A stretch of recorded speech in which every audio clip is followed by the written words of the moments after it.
비염이 이렇게 사상체질로 치료할 때 알러지성 비염, 알레르기 천식이 굉장히 많이 호전이 되는 경우를 많이 보는데요. 근데 제가 최선을 다했음에도 불구하고 호전이 더딘 분들이 간혹 계세요. 자, 그런 분들을 제가 추적을 해볼 때 반려동물하고 항상 같은 공간에 있는 사람들이 굉장히 많습니다. 그러면 결국 그분들이 할 수 있는 것은 안녕하세요. 여러분의 건강한 110세를 위해서 오늘도 최선을 다하는 구한석 원장입니다.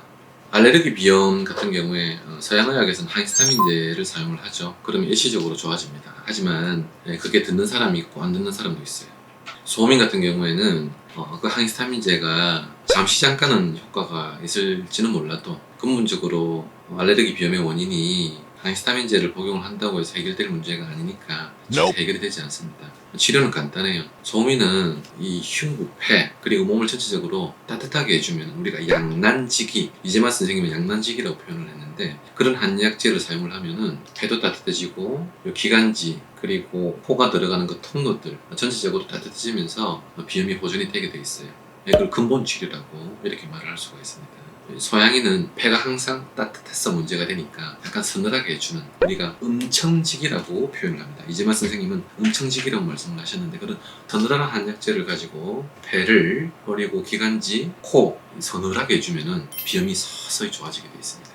태양인도 태음인도 어쨌든 그런 원리를 통해서 치료를 하게 되는데 제가 오늘 말씀드리고 싶은 것은 반려동물에 대해서 얼마나 이 반려동물이 우리가 이 호흡기에 비염에 안 좋은 영향을 주는지에 대해서 말씀을 드리려고 해요. 저는 반려동물을 키우지는 않고 있습니다만 보더콜리라고 하는 개가 너무 귀여워서 항상 키우고 싶다 이런 마음은 가지고 있습니다. 제가 나중에 시골에 내려가면 키워야 되겠다 그런 마음은 항상 가지고 있어요. 알레르기 비염이 10년, 20년 오래되는 경우에 또 알레르기 천식으로 넘어가는 경우도 꽤 많은데요. 알레르기 검사상 강아지 털 알레르기가 없다고 하더라도 실제 현실에서는 반려동물을 키우는 사람에게서 알레르기 천식, 알레르기 비염 환자가 많이 늘어나는 것은 사실입니다.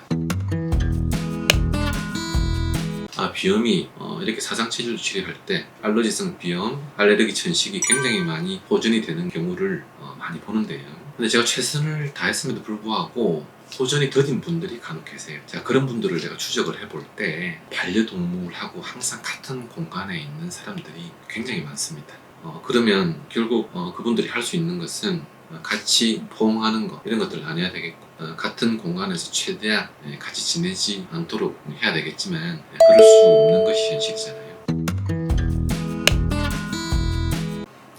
그렇게 말씀하시는 분들이 계세요. 나는 어렸을 때부터 반려동물을 키우고 왔는데 갑자기 알레르기 비염이 생겼다. 그럴 수 있거든요. 그런 경우에는 동물이 영향을 안 주었느냐? 그것도 그렇게 볼 수가 없고요. 어렸을 때부터 내가 반려동물을 키워왔지만 내가 건강이 변해서 그 동물이 저한테 안 좋은 영향을 충분히 줄 수가 있어요. 이게 사람의 체질이 변하는 거죠. 사람의 문제이기도 하고 또 알러젠, 그 강아지의 문제이기도 하죠. 사람의 체질은 이렇게 나이가 들수록 조금씩 변해요. 우유가 안 맞았는데 우유가 맞는 사람이 있고 우유가 괜찮았는데 나중에 우유가 불편한 사람도 있고 체질은 변해요. 그 변한다는 게 소양인이 소음인으로 바뀌는 게 아니라 민감하지 않았던 사람이 민감하게 될 수도 있고 민감했던 사람이 둔해질 수도 있습니다. 알러지가 그런 것 같아요. 어떤 특정한 알러지를 일으키는 알러젠에 대해서 내가 과거에는 문제가 없었는데 지금은 문제가 되기도 하고 과거에는 문제가 되었는데 지금은 문제가 안 되기도 한다. 이렇게 말씀을 드릴 수가 있어요. 반려동물이 일으키는 털, 먼지가 알레르기 비염, 알레르기 천식에 정말 안 좋은 영향을 주는 것은 사실입니다. 그래서 이걸 앞으로 어떻게 할 것인가? 저도 어떤 대책이 있어서 말씀드리는 것은 아니고요. 원인이 분명하니까 이거를 참고로 해서 몸 관리를 잘 하시면 좋겠다는 차원에서 말씀을 드리는 겁니다. 이상 제주관현원장 구한석이었습니다.